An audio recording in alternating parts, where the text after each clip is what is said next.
This is a Best in Climate episode of Earth Feels, where each week your hosts Rose and Christine read to you from some of the best climate-related blogs and articles on the web. Today's Best in Climate episode is entitled, When the End of the World is Your Day Job, Vacation Tips, by Erika Spanger-Siegfried, posted on the blog of the Union of Concerned Scientists.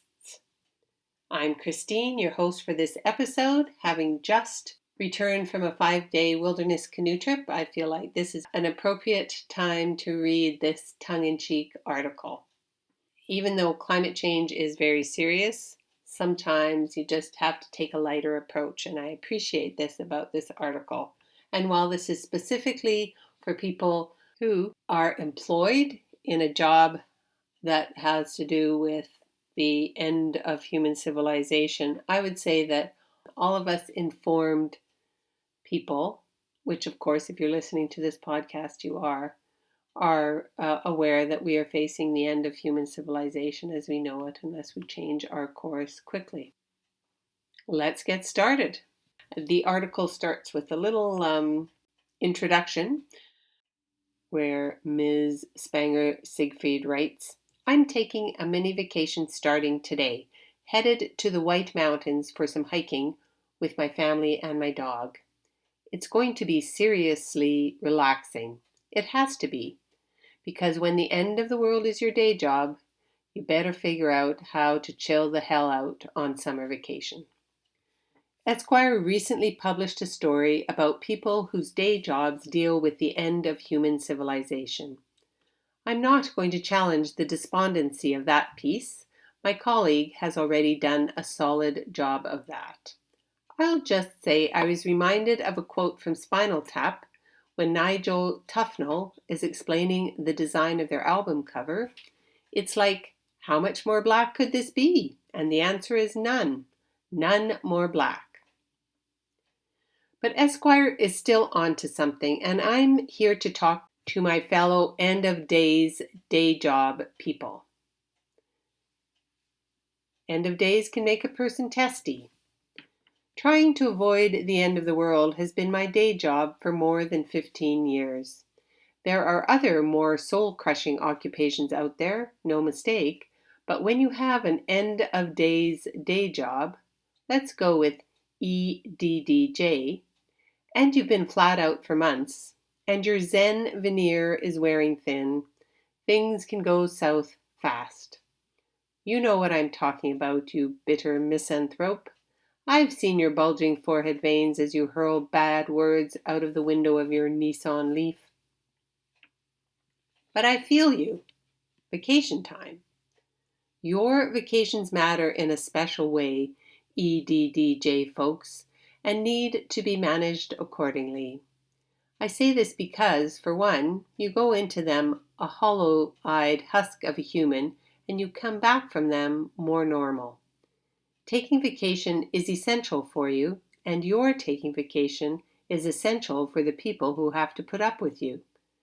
Other people being able to stand you is important to your happiness, longevity, career. So you see the virtuous cycle here. It's science.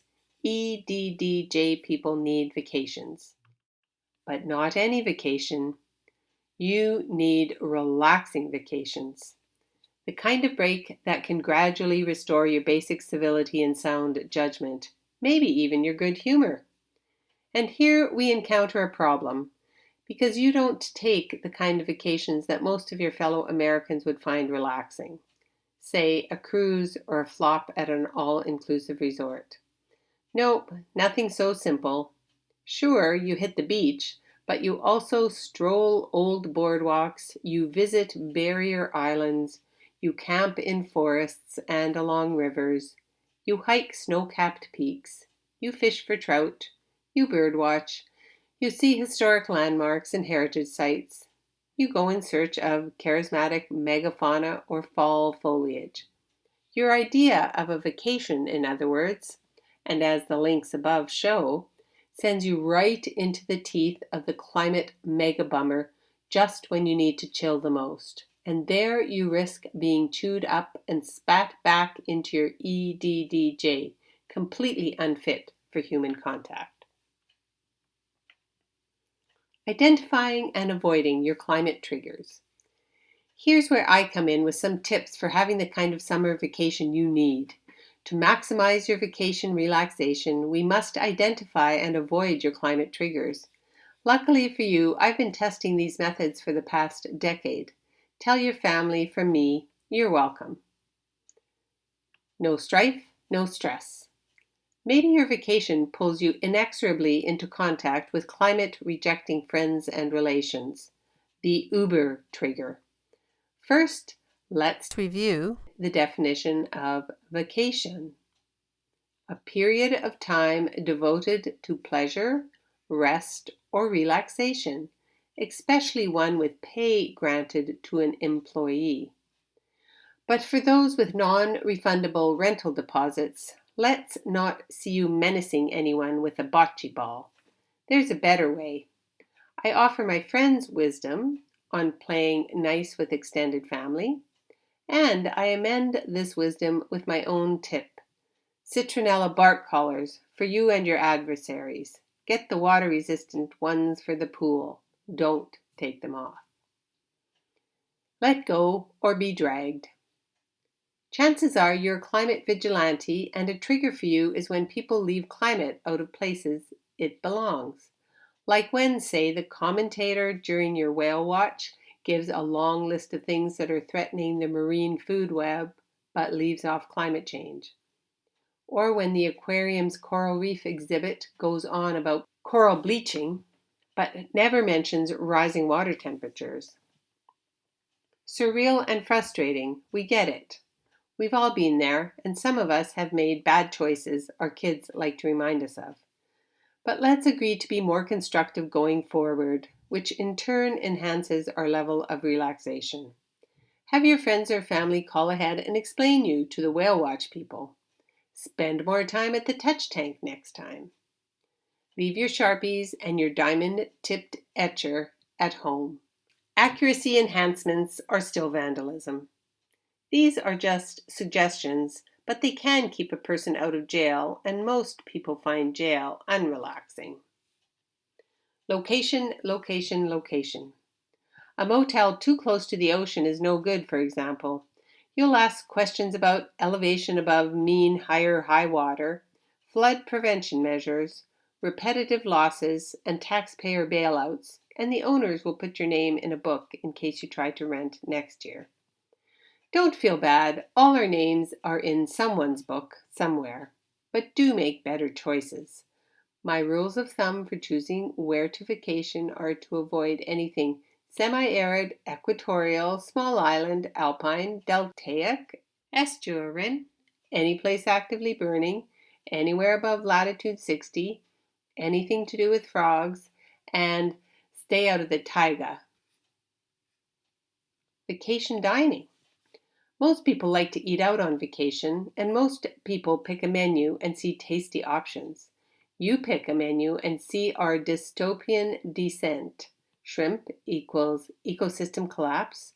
Crab cakes equals climate-assisted invasive species. A hamburger equals methane plus all that is wrong with the world.